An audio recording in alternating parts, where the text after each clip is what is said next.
From the All Indiana Podcast Network, this is the News 8 Daily 8. Now, the latest news. Kylie Conway has the latest news. The top headlines. News you can use. Please stand by. Sponsored by LCS Heating and Cooling. Now, here's Wish TV's Kylie Conway. Hi, this is Kylie Conway, and this is the News 8 Daily 8 for Thursday, October 21st. Gonna have some isolated rain showers today. For part of the day, it's not going to be an all-day rain or anything like that, but depends on where you are, what you're going to get. Also, some isolated thunderstorm chances. What we woke up to this morning in the low 60s, 60, 61, 62 degrees, that's basically where we're headed for the rest of the day. Not really climbing temperature-wise at all as we head into a big weekend cool down. And today, a major meeting on COVID-19 booster shots. A group of CDC advisors is scheduled to vote on whether to recommend their use. That means shots could be in arms in a matter of days. The FDA just signed off yesterday on emergency use for the two new boosters and combining vaccines. Data from the NIH is what drove the FDA's call on mixing and matching the shots. Dr. Christopher Doring is Vice President of Medical Affairs at Franciscan Health. He says not only is mixing vaccines safe, but there's actually an added bonus. It might be better to have your primary series from one and a booster from the other to sort of give you a broader protection against that spike protein and hit it from a couple different angles. That might be the case. And again, as long as it's not worse, as long as it doesn't make your protection less than, then simplifying it, making it easier for folks to get boosted, regardless of which one they had initially, actually is a big advantage. Dr. Doring says this is a huge step forward as millions of Americans are eligible or close to being eligible for their booster shot.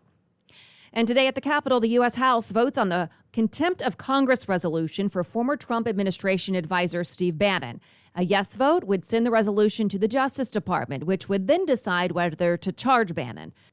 And this morning, a different Trump ally faces a deadline. The subpoena for Dan Scavino gives him until next week to turn over documents and the following week to testify. So far, he has balked at the orders, but his attorneys have reached out to the committee to negotiate. And President Biden is back in Washington this morning after a visit to his hometown to sell his Build Back Better plan. His administration is trimming down the price tag and adjusting the plans to pay for it. A corporate tax hike would be out and a new tax on billionaires would be in. The smaller version of the package drops the president's plan for tuition-free community college and scales back Biden's proposal for new parents' leave from 12 weeks to 4. In a rally last night in Scranton, Pennsylvania, Biden said the plan goes beyond politics. These bills are not about left versus right or about moderate versus progressive or anything that pits one American against another. They're about expanding opportunity, not having opportunity denied. They're about leading the world and continue to let the world or let it pass us by.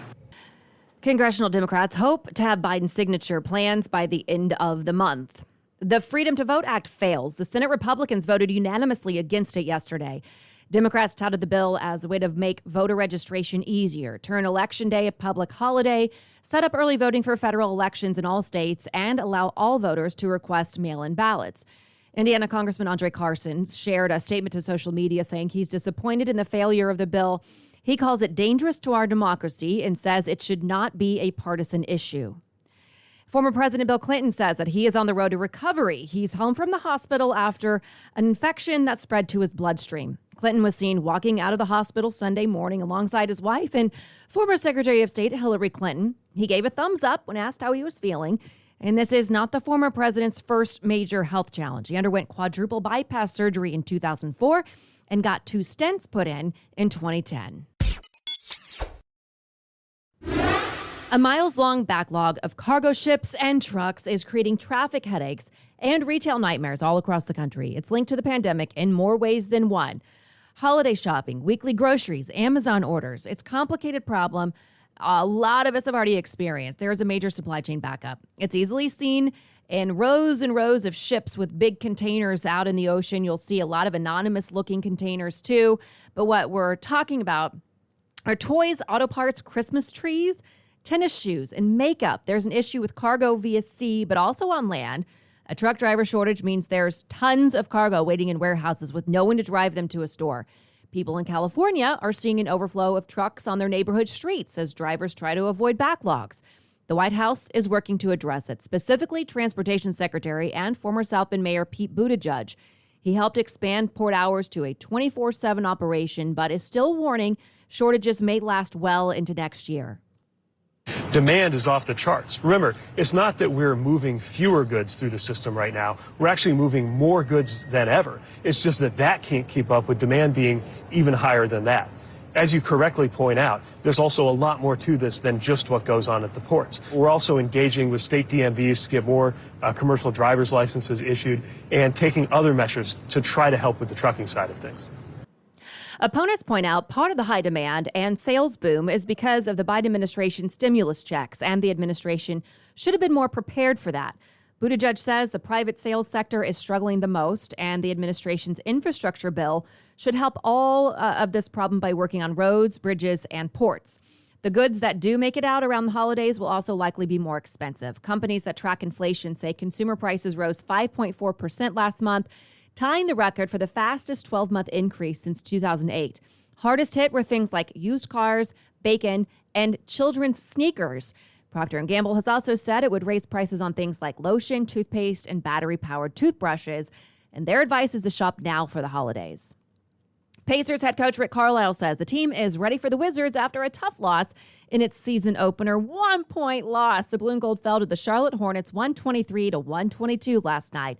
It was a back-and-forth game in the first half, but Carlisle says the team really fell apart in the third quarter. Very disappointing outcome, to say the least. Losing 33-13 in the third was the obvious difference in the game. But they got aggressive. We didn't do a good job. We turned it over.